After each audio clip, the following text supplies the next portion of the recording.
And now for a taste of things to come. A great slam and then some. It's on. It's time for the new Game On podcast. We're celebrating our favorite games. Falcon Punch! Mamma mia! Finish him! It's a little bit of the old, You're good, but I'm better. a little bit of the new, I am assuming direct control. and everything in between. But enough talk. How about you? Let's get things started. Get more from your gaming habit with Jeff Johnson. Game on! Game on! Game on!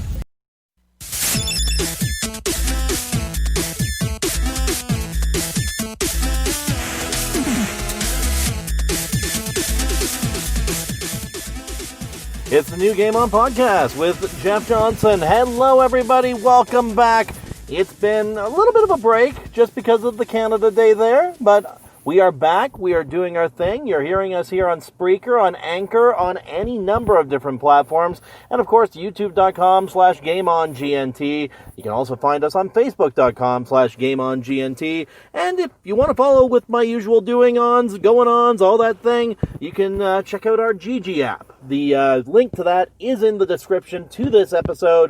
You can find the my list of games that I own there. You can find the list of games that I've played but haven't beaten there. And you can also find the list of the pile of shame, which is the games I own that I have not played. And for this week, we dive into a handful of games in the pile of shame. Got a few games I'm hoping to talk with you about this week, just based on what I've been playing over the last week, ever since Canada Day wrapped up. Basically, I've got a few games here to talk about, one of them being Night Call. It's a murder mystery game where you play as a cab driver trying to piece together who is the murderer at large in Paris, France. It's a really fun game, and I'm hoping to talk with you about that. We're also talking about The Messenger. And now, this is a game that claims to be inspired by the Ninja Gaiden series, but to me, this ends up playing more like a cross between The Illusion of Gaia and Mega Man X. That's three huge quality game series that I'm mentioning here, and it shows in The Messenger. So, we'll be talking about that. And finally, we talk about Minecraft, everyone's favorite time destroyer. Seriously, I built a castle this weekend. It looks great. That's what we're going to be getting to this week. Feel free to stick with us. We got a lot going on. I am Jeff Johnson. This is the new Game On podcast. You're listening to Game On. Tremble in fear at our 3 different kinds of ships. You're listening to the new Game On podcast. Now back to the couch with Jeff Johnson. And that was a short little break there. I had to get myself a breath and I had to get myself a drink. But I am Jeff Johnson, your host of the new Game On podcast. Right off the bat this week, we're talking about Night Call. Now, Night Call is a game I originally saw it when it came out on Steam, and more recently got a chance to actually play it when it came out on the Xbox Game Pass. And so, this game just recently got introduced to Xbox Game Pass, and it sort of triggered that memory to me, like, oh yeah, I do own this game. I got this on Steam, yeah. So, from there, I just sort of downloaded on Game Pass because it's just so much simpler just sitting in front of the TV, turning on the Xbox and playing a game there, as opposed to getting everything set up for my computer to play. But yeah, this is the game one of the games I ended up playing this week, and like I mentioned in the intro there, Night Call is a murder mystery game, and essentially how the game starts is you are a cab driver, and you've been stabbed. And so basically, you go into hospital, you're there for quite a while, and you're getting back on the job, and once you get back on the job, the police come your way, and since you are the only survivor from this murderer, they want your help to sort of piece together who the murderer at large is in Paris, France. And there's about a handful of different people who could potentially be the killer. In the game that I played, the file that I played, there was about 4 or 5 different people who could have been the killer. And I'm not going to reveal who the killer is, mainly because I can't remember the name of the killer this time. But honestly, that'd be a bit of a spoiler for that run. But One of them is like one of the different murderers that you can sort of pursue in this. One of them goes by the sort of pseudonym The Judge. There's also one that goes by the nickname The Angel of the Death. But it's really interesting seeing this. And for the record, this game is not for children. I'll stress that right now. I talk about a lot of games that are kid-friendly. This one is not. It certainly is not. I learned that basically with the first person I picked up in the cab, and when they started going on a swearing tirade about everything and anything. So, yeah, this game is not kid-friendly. Now, there's a lot of good about this game. There's also some things I felt that didn't work. But I'm going to stick with what worked for now. First off, the story in this is fantastic. The time management aspects that are available while you're driving around the cab leave you wanting more with the little time that you actually have. Like, I would have loved to pick up a whole bunch more different cab patrons, passengers as I went, just to get a chance to see and hear their stories and get a chance to get more sort of clues as I go along. But, I mean, with the time management thing, like, you have a shift. It takes a different amount of time for different calls and different driving and stuff like that. Plus, on the top of that, you have to go and try and find different clues and visit different places to get those clues. And those also take time.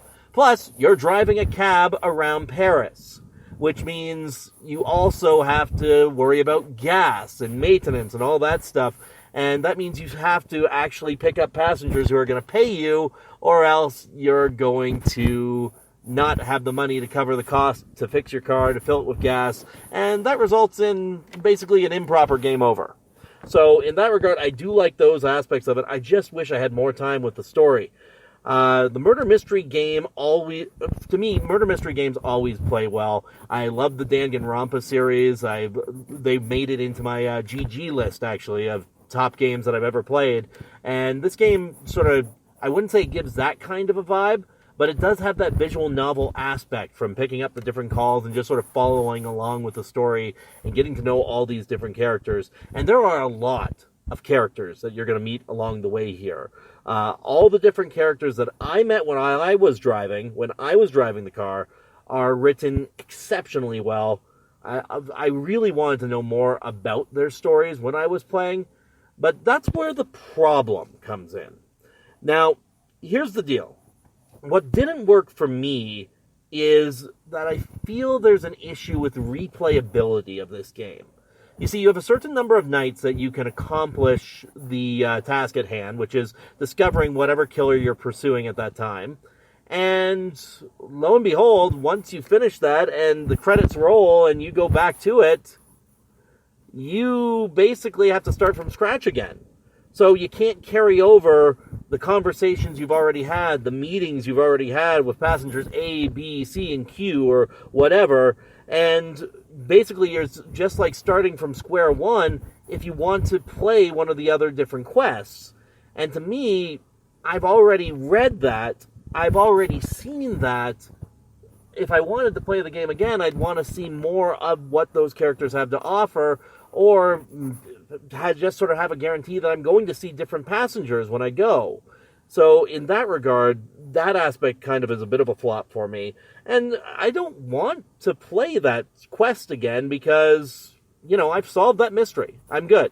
I love the story. It's fun, but it's not something I'm going to pick up and go again on it. There's also some weird glitches that I ran into with the Xbox version of this game. Basically, what would happen is there would be times where I pick up a passenger only for the game to just return to the map and sort of glitch out as if nothing happened. And so that passenger wouldn't be able to be picked up anymore, and I get no money for that. But it seemed like time still moved on. So in that regard, I kind of lose out on that. So in that regard, there's that aspect of it that's sort of an issue. To me, there is ways that this game could have been improved like that. But overall, the characters are great. The sort of story elements at play here are good. If you're looking for something that's sort of you just want to chill and read sort of game, this is the game for you. And it's also got that crime aspect if you're into more of the sort of, your Law and Order style stories, your sort of LA crimes, that kind of thing. But that's basically all I've got to say on Night Calls. I'd recommend you play it. I don't know if I'd recommend that you go too deep into it. I mean, yes, by all means, play it through the quest and see how it goes, but this isn't a game I'd see you playing for the long haul. Anyway, that's my thoughts on Nightcall. One of the games in my pile of shame that I got to tackle. Like I said, this is more of sort of a reading game, a sit down and just sort of go with the story type game. The next game I'm talking about is not. What we've got coming up next, we're going to be talking about The Messenger. I'm Jeff Johnson. This is the new GameOn podcast. You know what they say, when life hands you lemons. Do a barrel roll. And when you want to know about your favorite games, listen to Game On with Jeff Johnson. Are you looking to jumpstart your game? My spoon is too big. Have you had enough of games being remade over and over again? My spoon is too big. Are you looking for an insider's view of the gaming industry? My spoon is too big. Don't you care about anything but spoons? I am a banana. Yeah. Just listen to Game On with Jeff Johnson. The new Game On podcast continues. Here's Jeff. And the new Game On podcast continues. I am Jeff Johnson. Thank you once again for joining us this week. Like I mentioned, we didn't do an episode last week just because of Canada Day celebrations. Basically, I was out camping for a few days and, you know, I just wanted to sort of enjoy the outdoors, enjoy time with my family. Didn't want to worry too much about putting stuff together like this. So basically all I decided to do was take a week break, and here I am coming back to it now. So thank you again for joining us. If you're checking us out on Spreaker, on Anchor, on the plethora of different podcast platforms that are out there, if you go to our Anchor page, you'll be able to find all the different sites for podcasting that we are available. So be sure to check that out. And, of course, for those tuning in on youtube.com/GameOnGNT, thank you for enjoying our podcast once again on that platform.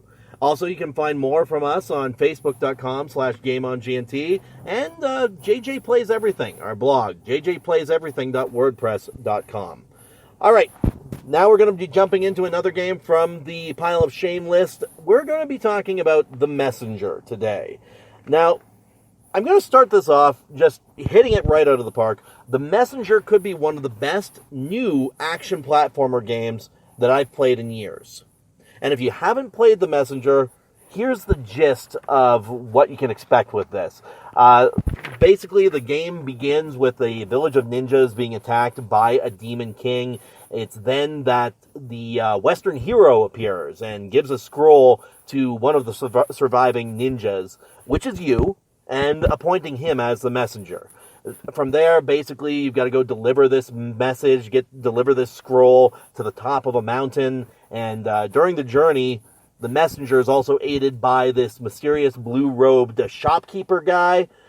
He provides him with upgrades along the way, and you've also got this demon named Quarble, who helps you out all the time. Basically, what happens, every time you die, Quarble revives you. And what ends up happening is there are collectible items you can find along the way. Quarble's payment for that is he eats the first 10 or 20 of those time shards that you come across as you go. Now, looking at that, Quarble basically takes away the whole idea of extra lives and game overs and stuff like that and continues. You just basically, when you die, you go right back to that save point and you go and do it again. Now, I've been putting off playing this game for a year or so now, simply because I thought what we were going to deal with here would be like a Ninja Gaiden game, and I honestly didn't want to deal with the frustration that entails. But in truth, I find that this game plays less like a Ninja Gaiden and closer to an action RPG, sort of like a Illusion of Gaia.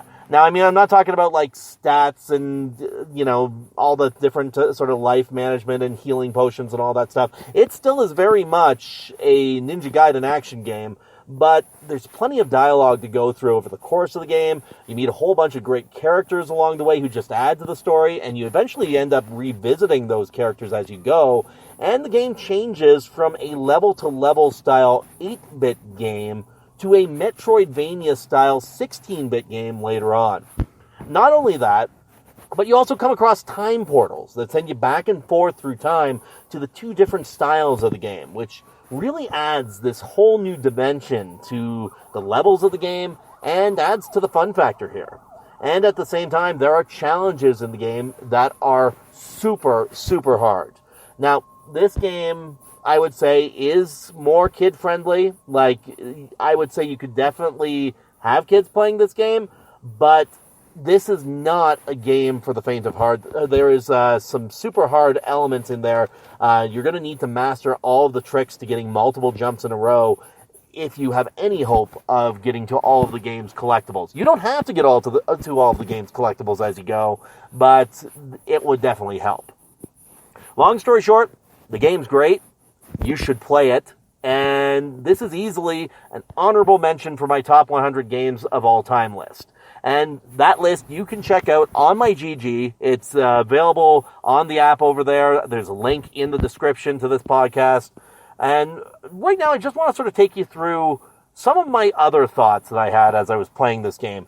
Because I mentioned the fact that this game sort of reminded me of Illusion of Gaia for the Super Nintendo.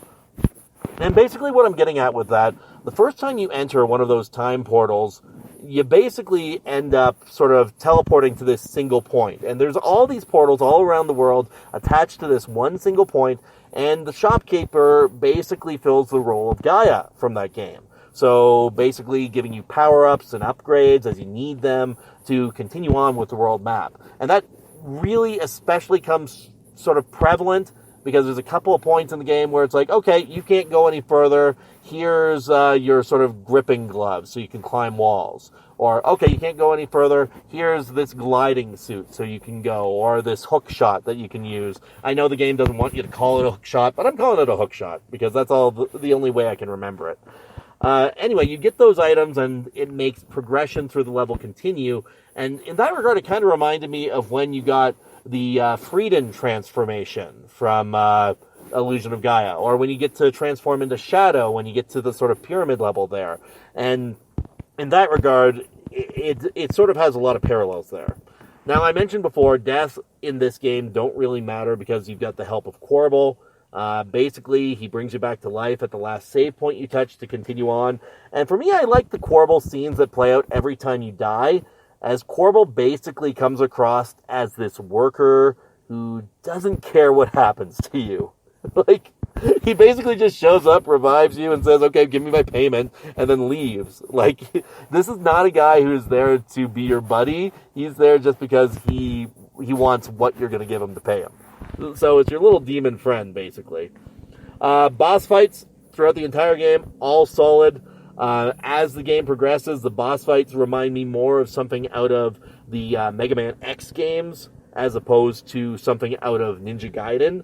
Like, when you first fight the Arcane Golem in the game, and you got these hands swinging at you, and you can grab onto them to sort of get to higher areas, that reminded me of the Sigma fight from the first Mega Man X. Also, many of the boss fights very well designed, as I mentioned with the Arcane Golem, and they really keep you invested every time you die. One of the bosses that really sort of caught me here, though, there's a level that you go to where you run into this butterfly monarch, butterfly matriarch. And as it turns out, this butterfly is possessed by this bat, and it sort of keeps switching you back and forth between the NES and SNES style of graphics of the game, and to me that was really cool.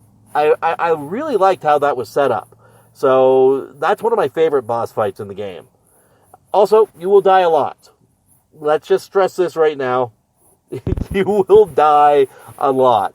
I think the last count that I had Quarble at for my death count was 183.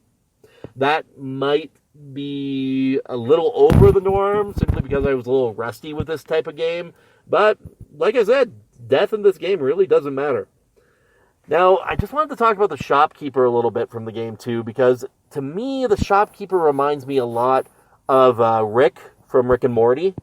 It's just the style of humor that he presents, because there's a lot of times where he's talking away with you, and like he'll go on these long, impossible tangents, mainly just to stress the fact that you are wrong. Don't do this thing that you're trying to do, and just listen to what I'm trying to say. And it almost seems like he comes from this sort of higher point of intelligence, because every time I was reading it, the voice that I would hear as I'm sort of reading the character would always seem to go back to that Rick voice, just with the way that he's presented. And to me, the way he talks just makes it so darn good. Now, honestly, I did not pay too much attention to this game in its development, and that first time that it suddenly switches from the 8-bit to the 16-bit graphic style, to me was pretty amazing. And I mean, I saw something like that back when the game High Strangeness came out. Basically, that was another action RPG style game that switched you back and forth between 8-bit and 16-bit graphics.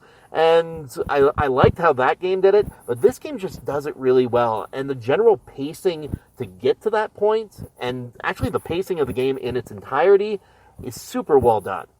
And it only reveals as much information as you need before really throwing you off the deep end in this game. And I'm not going to spoil the sort of story points of this, just because, I mean, obviously if you're going to play the game, you're going to see the story for yourself. But there's just one point where basically the game sort of expects you to follow along with the path of the game, and then an event happens, and it's like, oh crap, what do we do now? And the game just sort of throws you off into the deep end, and you got to solve the quest for yourself. So in that case, that's where the game sort of switches to this sort of Metroidvania style of it, and just sort of gives you the world map and says, go find what you need. And I mean, it gives you hints along the way from prophecies and stuff like that sort of tell you, okay, I got to go here next.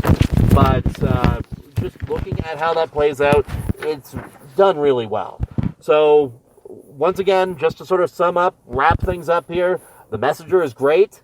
You will die a lot, but you'll have fun while doing it. So honestly, just enjoy yourself and give this game a go. Anyway, that's all I've got for you on the Messenger. When we come back, we're going to have a brief discussion on Minecraft. And just to add to the flavor here, I'm also going to throw in Minecraft Dungeons that we're going to talk about as well. I'm Jeff Johnson. This is the new Game On podcast. This is more than you this cast. Today's forecast, doom, unless you're listening to Game On. It's all about the game, and how you play it, all about control, if you can take it. Do you think that we could play another game? Maybe I could win this time. Time to play the game. Time to play the game. Time to play the game. You're listening to Game On with Jeff Johnson. Game On, your new favorite podcast on today's drive to work. Mamma mia! We set high standards here. Here's Jeff. And it's the new Game On podcast with Jeff Johnson. I am your host, Jeff Johnson. And really, we've got ourselves one last topic that I want to talk to you about this week. First off, thank you for joining me once again. I'm happy to have you along for the ride as we've had a chance to revive the podcast in the last few months. It's been really fun to get to do this again. So yeah, thank you for joining us on Spreaker, on Anchor, on YouTube, on all the different platforms you can find us on social media. It's good to have a chance to be out there and doing this whole project again.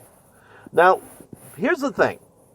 Minecraft is the next topic for this podcast, and I've talked about Minecraft on the channel before.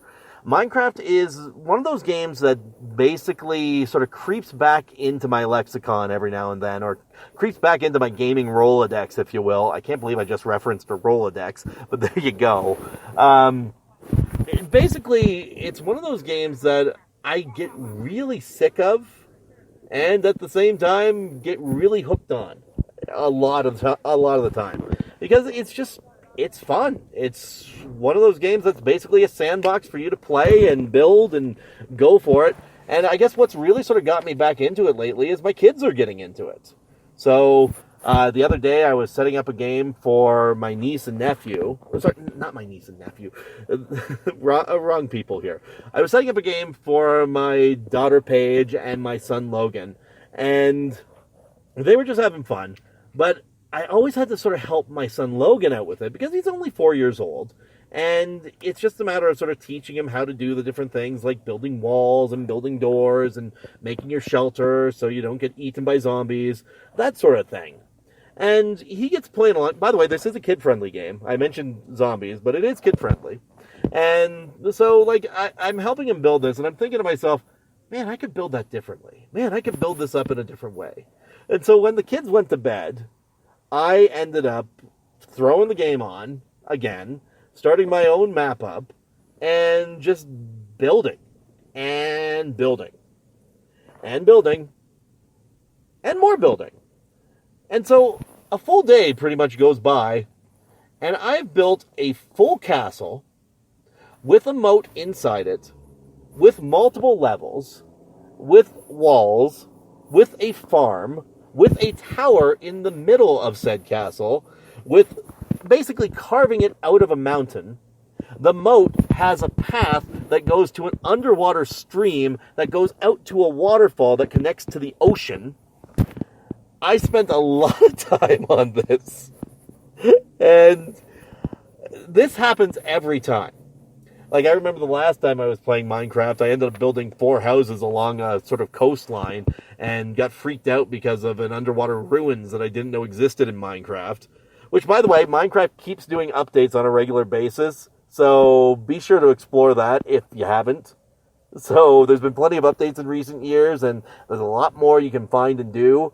From what I understand, the most recent update has even added new things to the Nether, which is pretty cool to see.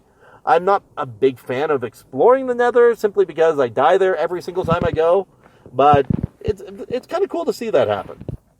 So that's one of the games I played, and I thought to myself recently, with, you know, having the whole Xbox Game Pass and seeing Minecraft Dungeons in there, I figured, with my boy not understanding too much about the building up of the houses, or not, you know, having the skill to do the sort of first-person style games, I figured something like Minecraft Dungeons might be better for him. So I throw on Minecraft Dungeons, and he starts playing, and starts swinging the sword at the different monsters around, and all of a sudden he turns to me and goes, "Daddy, when do we get to build?" I said, "Well, we don't do that. This is Minecraft Dungeons. You do that in the regular Minecraft." "Daddy, can you put on Minecraft?" And that about sums up the experience with Minecraft Dungeons. Now, to be fair, I did play a bit of Minecraft Dungeons aside from what my boy had done. And really, Minecraft Dungeons is okay. I'm sure it will appeal to some audiences. But there are better games that have done what Minecraft Dungeons has done. And if you want the Minecraft experience, to me, I just feel it's better to stick with Minecraft as opposed to Minecraft Dungeons. Anyway, here's my main reasons why for that. Basically, first off, Minecraft gives you everything by giving you nothing. So it's up to you to make what you will of the game. And so everybody who's played Minecraft for the years and years that this game has been out now starts the game on some fresh slab of dirt or in a tree or something, and then it's up to you to just build and go and figure out how you want to start this game and what you want to find and what your world map's going to have for you, and you just sort of take it as you want. That's how Minecraft is. And like I said, it's up to you to make what you will of the game, and everybody who plays Minecraft plays it differently. Minecraft Dungeons, however, is basically Diablo or Baldur's Gate or, you know, one of those styles of games with a Minecraft coat of paint. And for that reason, to me, it just doesn't feel as original or inventive as the original Minecraft. So basically, like, if I wanted to play that type of game, I would go throw in something like Baldur's Gate Dark Alliance, or throw in something like Diablo 3, which is sitting on my shelf and has never been played. But those games are there. They do it extremely well. You immerse yourself into that style of world because that's the sort of action RPG it creates. Minecraft is not that. Minecraft, you do whatever the heck you want. And in that way, I feel they should have made it more so you could basically go off of the basic path. That's what I feel Minecraft Dungeons should have been, where, you know, yes, there is this quest, but give us sort of Skyrim levels of freedom and let us sort of explore the world and do what we will with it. Or even, if you want to take it a different way, add like a story pack as a DLC for the original Minecraft. Have there be like NPCs that you can meet and talk to and keep a story going that way. That to me would probably be a better fit than a Minecraft Dungeons. And like I said, you can explore and adventure your world in Minecraft like you can in Minecraft Dungeons. But of course, you could just say, forget that, and spend a whole day building a castle out of a mountain like I did. You can do whatever you want in the regular Minecraft. That's the point of it. Now, let's be honest here. Minecraft Dungeons does look like it has a lot of great production value put into it. Like, there's that opening story campaign where they explain what the story campaign is all about. There is basically great voice acting to sort of keep the game going. But to me, it's still just inside of a Minecraft game. So it looks like Minecraft, but it doesn't play like Minecraft. To me, if I wanted to do a Minecraft game that had a story at this point, I'd probably just go with Telltale Games Minecraft Story Mode. In fact, I did that with the kids, and they had a blast with it because it did things differently than Minecraft, but in a choose-your-own-adventure style of way, as opposed to this whole dungeon exploring Diablo style thing. I'm sure there's people that would appeal to, but not to my kids. Not to my boy, at least. He just wanted to build. And in the case of so I guess the big question to ask there then is, why does something like Minecraft Story Mode work, but not Minecraft Dungeons? See, to me, I think it just has to do with the storytelling in that. Like, you have to sort of sell it differently. And I tried selling Minecraft Dungeons differently to Logan, but for him, he just wanted the Minecraft experience. Whereas with Minecraft Story Mode, when I tell them we're going to have a story and it involves Minecraft, that was the different sell for them. The fact that they could sort of do this choose-your-own-adventure story and it's Minecraft at the same time, that's what was the sort of clear win for them. But anyway, that's my sort of topics on this. Minecraft, great. Minecraft Story Mode, great. Minecraft Dungeons, maybe not.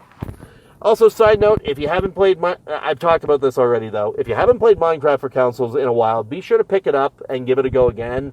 Like I said, there's been plenty of updates in recent years. I've seen pandas, I've seen bees. There's been changes to things to do in the Nether as well. So, check it out if that's what you're wanting to see. Anyway, that's going to do it for this week's episode. Thank you for listening to the New Game On podcast. Like I mentioned, you can find us on Spreaker, on Anchor, on any number of different sources on the podcast universe. You'll be able to find that by checking out our Anchor and just following the link there. Or you can also check us out on youtube.com/GameOnGNT. I'm Jeff Johnson. This is the New Game On podcast.